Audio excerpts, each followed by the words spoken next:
humanidade tem um imenso prazer em questionar, em burilar com a mente. Lá não vai ter a não ser.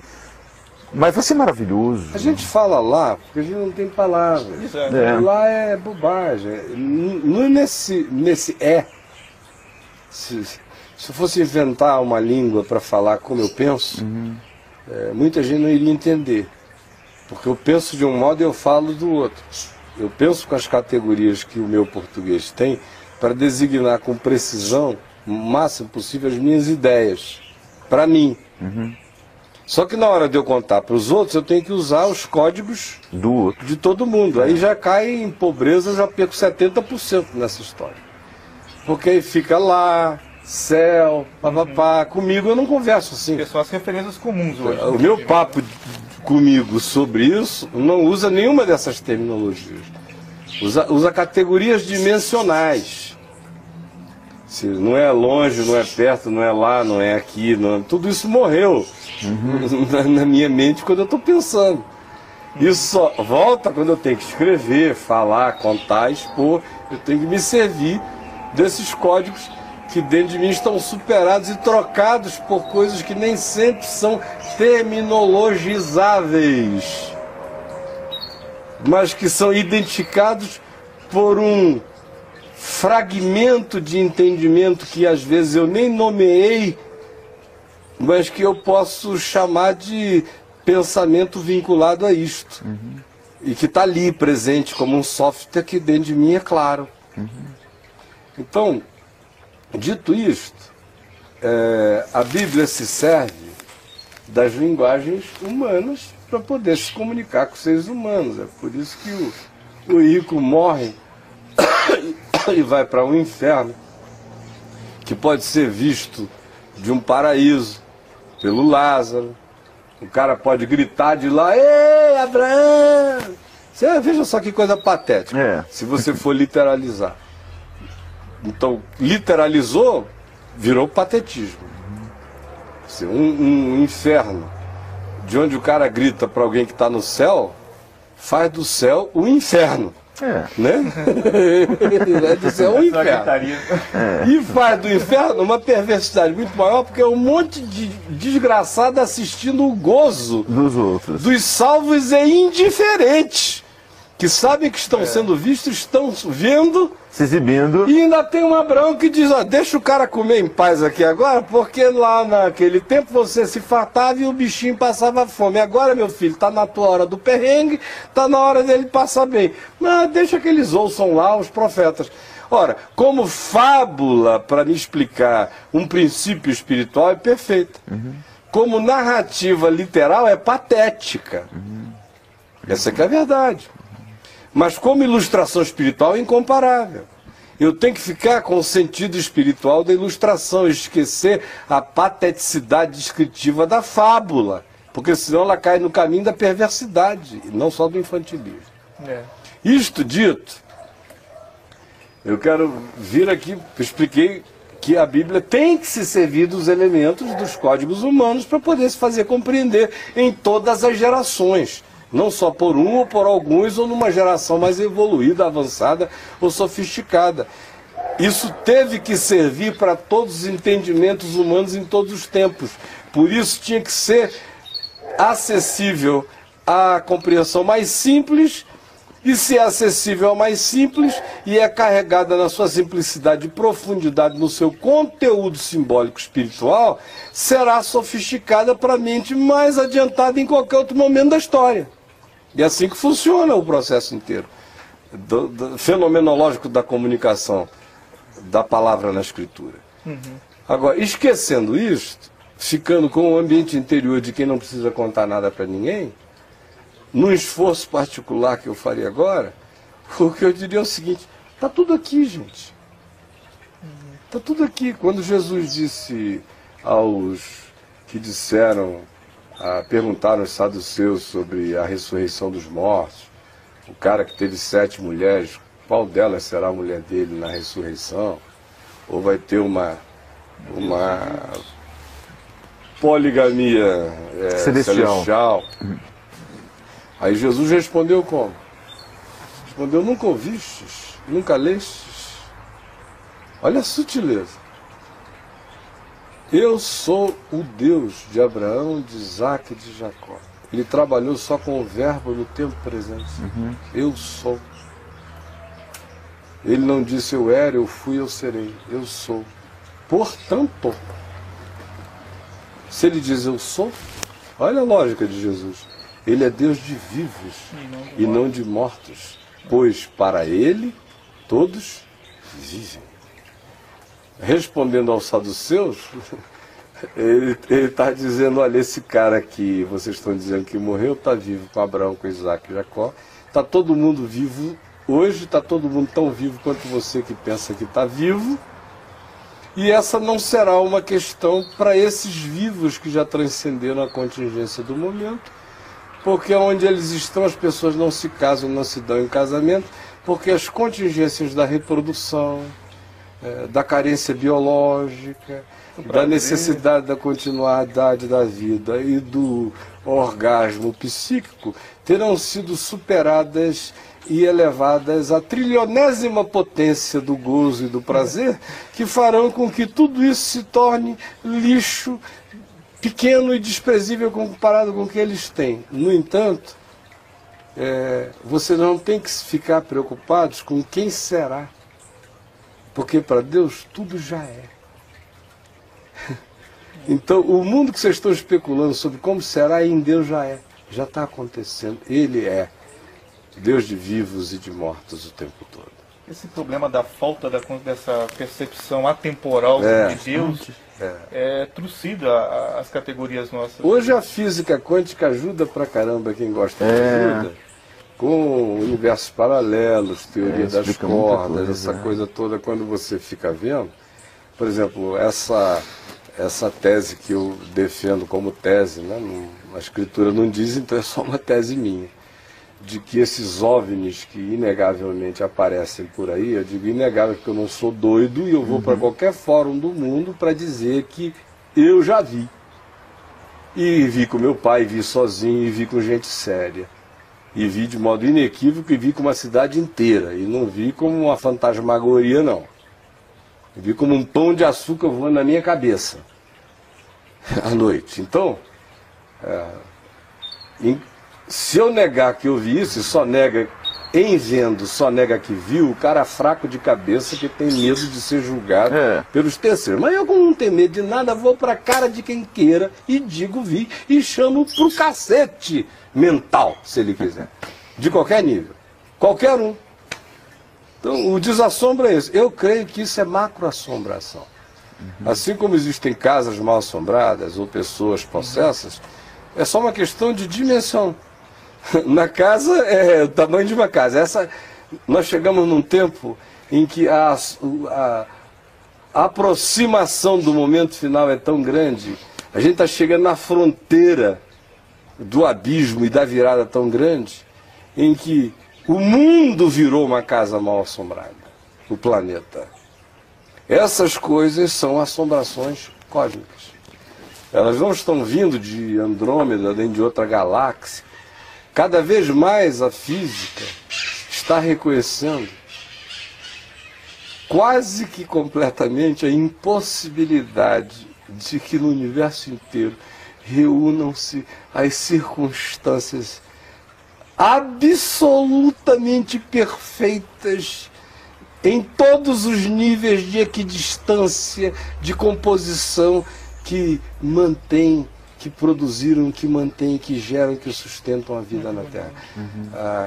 Cada vez mais, aquele conceito da física do século XX até mais ou menos 1980, que foi um tempo ainda de muita arrogância na ciência física materialista, morreu, meu irmão. Quanto mais os caras estão mergulhando no ambiente físico profundo, mais perto da dimensão do espírito eles vão chegando, mais a ideia de Deus parou de ser uma discussão. Quanto mais profundamente se mergulha na física hoje, mais cheio de certeza de que existe Deus, sem que se saiba o nome, mas mais se sabe, mais se crê, menos se questiona, mais se aproxima do que eles chamam de singularidade absoluta. Mais se sabe que não se teria universo sem o mistério indevassável. E até o nome que eles deram, né? Inestudável. Singularidade. Então, isso aí é uma questão que só continua questão para burrice e para ignorância. Para quem já passou disso, já está em outra. Esse pessoal que está em outra, também, cada vez mais tem a certeza acerca daquilo que a Bíblia sempre deu como certo. A religião é que não, porque a religião fica com o literalismo do rico e do Lázaro, da passagem, e não com o ensino do Espírito sobre aquilo. Fica com a letra descritiva, aí fica com a pateticidade, e não com a sublimidade da descrição. Mas a Bíblia o tempo todo tratou essa coisa como dimensão. Vai e vem.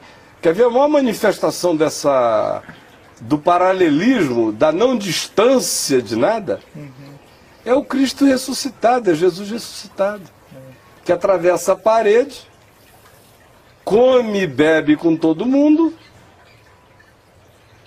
e ainda diz para eles: peguem em mim e vejam que o Espírito não tem carne nem ossos, como vedes que eu tenho. Muito louco isso. Mas já é carne e ossos, já são carne e ossos transdimensionalizados, já passaram para outro estado de glória, já estão agora constituídos de energia incorruptível, indestrutível, não enferrujável, ou seja, absorve a própria matéria, né? E energia que não entra em colisão com a matéria grossa terrena, do universo.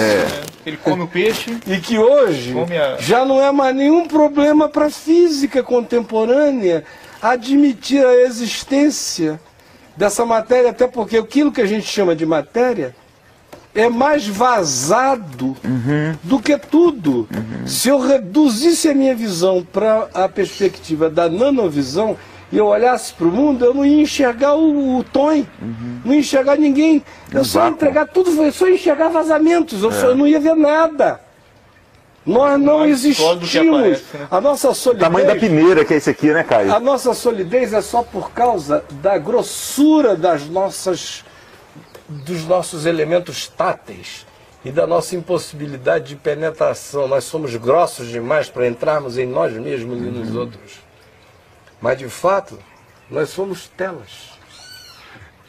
Tudo passa. Se tiver a dimensão suficiente, nós estamos sendo atravessados. É por isso que frequências nos atravessam. Por exemplo, Energia não nos atravessa o tempo todo? Para lá e para cá? A Terra, eles têm que ir lá não sei quantos quilômetros, 2 quilômetros. Se nós fôssemos sólidos, ela bateria e refletia, atravessa. Não existe solidez em nenhuma rocha da Terra, quanto mais nos nossos corpos. Tudo é atravessável. Aí Jesus atravessa para lá e para cá, a constituição dele na ressurreição vira essa que será a minha. Eu tenho na ressurreição dele o protótipo de mim mesmo, de quem eu serei na eternidade. Eu olho para Jesus e me vejo. Me vejo, portanto, em Jesus ressuscitado, capaz de usufruir o que eu não usufruo hoje, por impossibilidade contingencial, física, finitude e tudo mais, e continuarei a usufruir o que eu usufruo hoje. Bebe vinho, come peixe, bate papo com os amigos e atravessa a parede. E leva a tilápia para outra dimensão. Leva vinho da Galiléia para outra dimensão. E a dimensão não está em nenhum lugar distante do universo, está ali mesmo, está aqui, está entre nós. Quando ele diz: onde estiverem 2 ou 3 reunidos em meu nome, eu estou no meio deles, não é porque eles então farei uma viagem, atravessarei o cosmos inteiro, virei e chegarei até vós. Não. Ele está aqui. Ele está aqui entre nós. Claro. Nesse instante. E se deixar de estar, a gente morre. É por isso que Paulo fala que tudo subsiste nele. Nele, tudo. Então... Só que ter essa consciência é maravilhoso. Agora, né, olha só. Pensando nessa eternidade, nessa não distância de nada. Até a física diz, e apresenta a tese, de que, por exemplo, se eu estou aqui, andando, e vocês estão aí, E vocês estão diante de mim como figuras de uma importância capital para a decisão que eu vou tomar andando de lá para cá. Eu estou vindo de lá para cá. Se no meio do caminho alguma coisa muito intensa mentalmente mudar minha convicção e eu virar em outra direção, a loucura do mundo paralelo na teoria da física é tão grande que ela chega a dizer que é possível que esse meu mundo com vocês aqui continuasse sem que eu tivesse abordado vocês e que essa minha guinada de pensamento tenha me levado para uma outra dimensão com vocês, paralela a essa onde a gente vai realizar a consecução daquilo que aqui não foi realizado. Para você ver o nível... Isso de forma imperceptível. De viagem teórica baseada num elemento físico estudável. Não é só ficção, é uma ficção amparada em algum substrato de possibilidade. Está longe de ter comprobabilidade, mas tem já um substrato teórico de possibilidade. Para você ver o nível da loucura. Eu, particularmente, não creio nisso. Eu, pessoalmente, não creio que eu estarei me multiplicando em 1 milhão de caios, por aí com 1 milhão de vidas para... Não creio. E cada uma delas tendo sua própria responsabilidade, significado. Teoricamente, pela física, poderia ser. Esse mundo poderia estar sendo habitado por nós mesmos, multiplicados cada um de nós por 1 milhão, cabendo tudo aqui, porque não é tempo e espaço, é dimensionalidade, só isso. O filme Watchmen, ele se baseia um pouco nessa teoria, porque o próprio personagem Watchmen é um ser que é capaz de estar na cama com a mulher, e na própria cama ele se multiplicar em muitos, para atender a sensualidade dela, como também é capaz de estar exercendo a sua função de trabalho, está ali, ele se multiplica nesse processo. Mas ele ainda é a teoria física, cada individualidade fica onde está. A mesma individualidade vai para outra, mas sem a referência dessa. Ou seja, outro mundo. Não se fica pensando, eu deixei uma, e nem é algo autoinduzido. Não está sob o controle. Por isso não é superpoder. Mas, se fosse, vamos pensar nessa possibilidade. Se fosse, cada um desses caios, desses desdobramentos, viveria as consequências e as implicações das decisões que tomou, tanto quanto eu estou vivendo enquanto falo aqui, de modo que não mudaria nada. Seriam apenas todas as minhas possíveis variáveis, todas as variáveis de mim mesmo sendo julgadas e vividas em todas as instâncias. Nesse sentido, o juízo final seria simultâneo e concomitante com a experiência do existir de cada indivíduo, vivendo todas as facetas da sua própria variabilidade possível como ente individual. Olha a loucura do negócio. Tem um filme com Jet Li que chama O Confronto, que são vários universos paralelos, e aí tem um do personagem dele em cada mundo. E em um dos... Acabou, Acabou? Eu estou passando a hora, eu estou preocupado agora que o meu genro vai ter que levar minha filha no aeroporto. Beleza. Mas desculpa, eu te interrompi. Não, é um filme que um dos personagens descobre que tem universos paralelos. Ele viaja para os outros universos e mata ele mesmo no outro universo. E com a morte dele ele ganha mais poder. E ele vai começando a matar todo mundo para ser o grande poderoso. E no final acabam só dois. E aí um lutando contra ele mesmo de outro universo paralelo. É baseado nessa teoria aí. Então, a coisa de tempo, de espaço, é uma brincadeirinha da nossa limitação. Mas a eternidade já está entre nós. Nós não temos que ir para nenhum lugar. Já passou da morte para a vida, já diz que o lugar sou eu. Sou eu em Deus. Eu só mudo de frequência energética. Meu pai está no céu, mas o céu não é longe daqui. O céu nem se referencia por aqui, nem por ali, nem por além. O céu é. Isso tudo vira irrisoriedade absoluta quando você entende. As influências daquilo que você falou, né? De quanto que a sinagoga também bebeu da percepção grega romana. E perdeu o javismo, onde isso era natural. Exato. Né? Gente querida, desculpem, nós vamos ter que terminar. Vamos continuar.